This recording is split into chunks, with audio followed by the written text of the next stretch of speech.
Assalamualaikum warahmatullahi wabarakatuh. Perkenalkan, saya Firda Nurhidayah dengan NIM 070.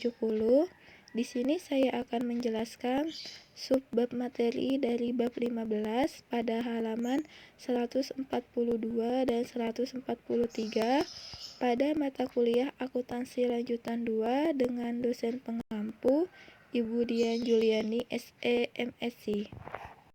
Pembahasan yang pertama yaitu operasi persekutuan. Operasi persekutuan serupa dalam segala hal dengan bentuk organisasi lain yang beroperasi dalam lini bisnis yang sama.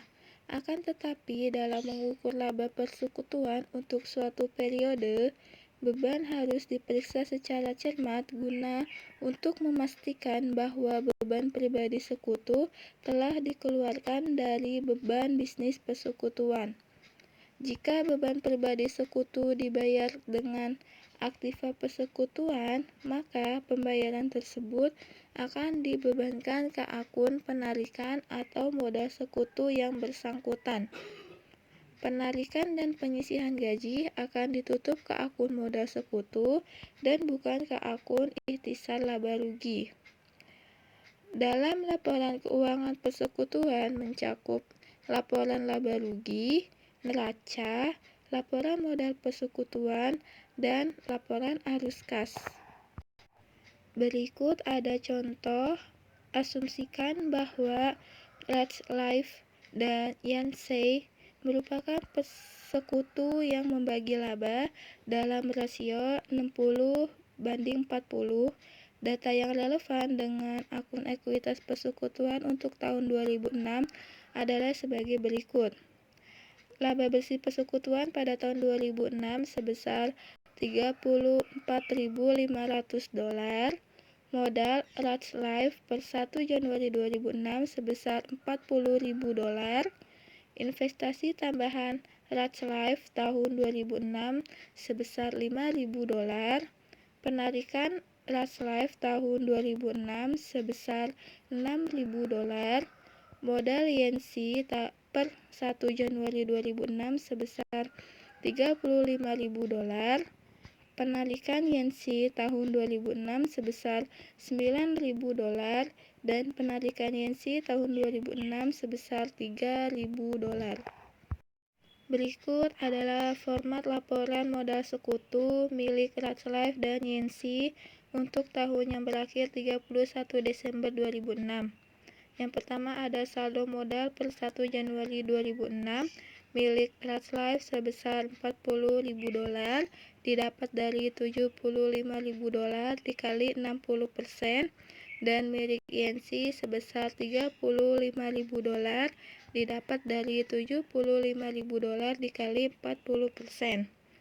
Untuk tambahan investasi itu milik Let's Life sebesar $5.000 dan Yansi tidak melakukan penambahan investasi, sehingga totalnya tetap $5.000. Lalu dikurangin penarikan yang pertama, Let's Life tidak melakukan penarikan, sedangkan Yansi melakukan penarikan sebesar $3.000, sehingga totalnya $3.000. Terus dikurangin penarikan lagi, yaitu Let's Life melakukan penarikan sebesar $6.000 dan Yansi sebesar $9.000, sehingga totalnya menjadi $15.000. Sehingga untuk modal di setor bersih milik Let's Life sebesar $39.000 itu didapat dari semuanya dijumlahkan dari atas sampai dari saldo modal per 1 Januari sampai penarikan yang terakhir. Sedangkan milik Yansi sebesar $23.000 sama itu dijumlahkan juga seperti milik Let's Life, sehingga totalnya itu $62.000 didapat dari $39.000 dijumlah dengan $23.000. Lalu ditambah laba bersih tahun 2006 milik Let's Life yaitu $20.700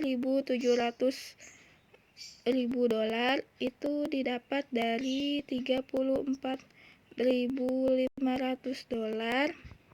dikali 60% dan milik Yancy yaitu sebesar $13.800 didapat dari $34.500 dikali 40%. Lalu untuk saldo modal per 31 Januari 2006 yaitu milik Ratliff sebesar $59.700 dan milik Yancy sebesar $36.800 sehingga total keduanya yaitu $96.500.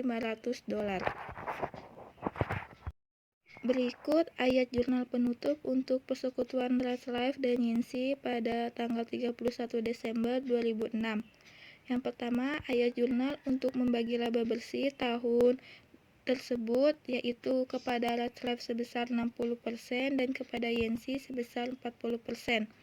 Jurnalnya pada debit ikhtisar pendapatan dan beban sebesar $34.500 dan di kredit modal Ratliff sebesar $20.700 dan modal Yancy di kredit sebesar $13.800.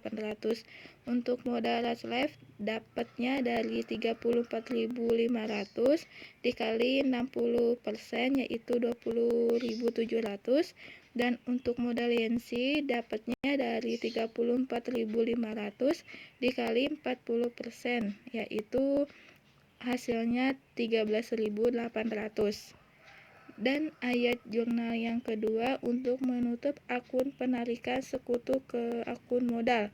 Yang pertama yaitu modal Ratliff di debit sebesar $6.000, lalu modal Yancy di debit sebesar $9.000, lalu di kredit penarikan Ratliff sebesar $6.000 dan penarikan Yancy di kredit sebesar $9.000. Pembahasan yang selanjutnya yaitu perjanjian pembagian laba dan rugi. Jika tidak ada perjanjian pembagian laba dan rugi, maka laba persekutuan harus dibagi rata.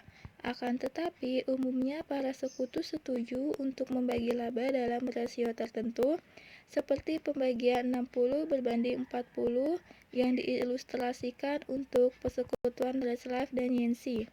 Perjanjian pembagian laba tersebut juga berlaku bagi pembagian rugi, kecuali dinyatakan sebaliknya dalam perjanjian.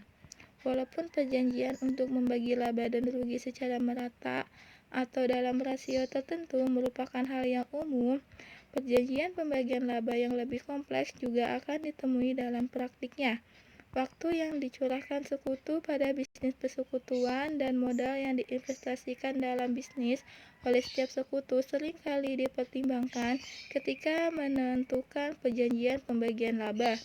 Jika satu sekutu mengelola persekutuan, perjanjian persekutuan mungkin akan memperbolehkan sekutu tersebut menerima suatu penyisihan gaji yang sama dengan jumlah yang akan dia hasilkan jika bekerja di tempat lain sebelum laba yang tersisa dialokasikan. Demikian juga jika suatu sekutu menginvestasikan dana yang jauh lebih besar dari sekutu yang lain dalam persekutuan, maka perjanjian mungkin akan menyediakan penyisihan bunga atas investasi modal sebelum laba yang tersisa dibagikan. Pembahasan yang selanjutnya yaitu pertimbangan jasa dalam perjanjian pembagian laba dan rugi. Laba atau rugi. Penyisihan gaji juga digunakan untuk mengompensasi perbedaan nilai wajar bakat sekutu yang mencurahkan seluruh waktunya bagi persekutuan. Berbagai perjanjian pembagian laba dan rugi lainnya menyediakan penyisihan gaji untuk sekutu yang aktif dan bonus bagi sekutu pengelola demi mendorong maksimasi laba. Selanjutnya yaitu penyisihan gaji dalam perjanjian pembagian laba. Asumsikan bahwa perjanjian persekutuan menyatakan bahwa Bob dan Gary masing-masing menerima penyisihan gaji sebesar $12.000, sementara laba yang tersisa dialokasikan secara merata di antara ketiga sekutu tersebut. Jika laba bersih persekutuan adalah $60.000 untuk tahun 2006 dan $12.000 untuk tahun 2007, total alokasi tahun 2006 adalah $24.000, masing-masing untuk Bob dan Gary, serta $12.000 untuk PT.